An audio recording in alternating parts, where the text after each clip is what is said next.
आप देख रहे हैं न्यूज़ डगर चैनल, आपका भरोसा, हमारी खबरें।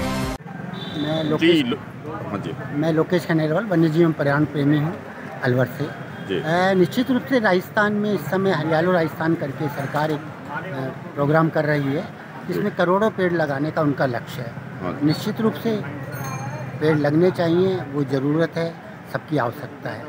लेकिन मेरा व्यक्तिगत ये मानना है कि अब पेड़ों में कौन से पेड़ लगाए जाएं, ये सबसे मेजर बात हो गई है। देखिए, ह्यूमन प्रेशर इतनी तेज़ी से बढ़ रहा है, गाँव में ज़मीनों पर तेज़ी से डेवलपमेंट हो रहा है, वहाँ भी शहरीकरण होता जा रहा है, ज़मीनें सिकुड़ती जा रही हैं।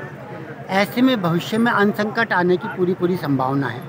और देखिए, अन्न भी आप अपन सब जो लोग जान रहे हैं कि यूरिया का आ रहा है, तो फिर ऐसे फल क्यों ना लगाए जाएं, ऐसे वृक्ष क्यों नहीं लगाए जिसमें फल हों, जो भविष्य में फलों की पूर्ति करे। भारत सरकार और राजस्थान सरकार की कई बार योजना आई है जंगल को हरा करिए, और बाद में उसके दुष्परिणाम भी हमारे सामने आए। लगभग 40 साल पहले जापान की योजना आई थी, दिखावे के लिए पेड़ नहीं लगाया जाए। नहीं, मेरा ये मानना है कि देखो, पहले एक जापान की योजना आई थी कि अरावली को हरा कीजिए, तो हमने क्या किया, जूली फ्लोरा यानी विलायती बबूल लगा दिए। उसका धर्म संकट ये आ रहा है कि अब उन्हें हमें उखड़वाना पड़ रहा है। इसी तरह हमने पानी को जब लगा कि पानी ज़्यादा, यूक्टिलस के पेड़ लगा दिए, और आज हमको नुकसान हो रहा है कि पानी हमारा ग्राउंड लेवल पे जा रहा है। ऐसे ही हमारे कई प्रजाति के जो पेड़ आए विदेशों से, जो हमने मंगाए, वो सब भारतीय परंपरा को, भारतीय पेड़ों को चट कर गए, या हमारे भारतीय पेड़ों की जो व्यवस्थाएं थी उनको उन्होंने चौपट कर दिया। अब सरकार जो पेड़ लगा रही है उसमें फलदार पेड़ नहीं लगा रही है, तो इससे ये फ़ायदा, जैसे अब देखो, सरकार एक योजना बनाए कि सबसे पहले सरकारी कर्मचारियों को 5-5 पेड़ लगाने की गारंटी ले उनसे, और तभी उनको हर महीने की तनख्वाह दी जाए जब वो 5 पेड़ लगा के उसको मोबाइल पे और GPS सिस्टम से सरकार को भेजे।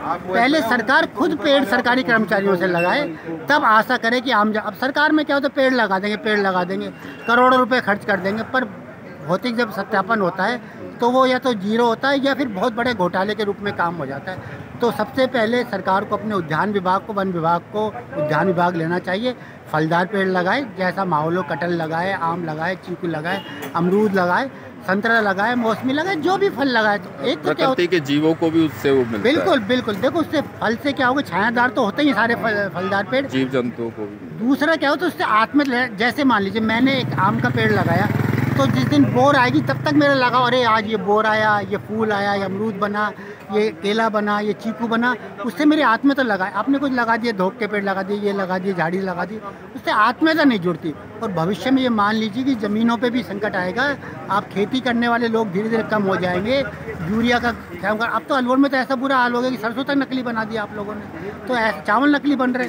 तो इससे हमें फल लगाएंगे तो देखो भविष्य में ये भी तय हो गया। अरे भैया, सोने की थालियों में सर्व किया जा रहा है खाना, इसलिए तो पूरे अलवर से दिल्ली तक बिट्टू महाराज किचन की चर्चा हो रही है। प्रीमियम और लग्जूरियस केटरिंग सर्विस का बड़ा नाम, जो पेश करते हैं अलवर में पहली बार गोल्ड क्रॉकरी केटरिंग, जो आपको देता है एक शाही अनुभव इनके लार्ज फूड मेन्यूज के साथ। चाहे चटपटे स्टार्टर्स हों या मेन कोर्स, शुद्ध और शाही ढंग से खाना खिलाना है इनका काम। तो देर किस बात की, आज ही कांटेक्ट करें बिट्टू महाराज किचन।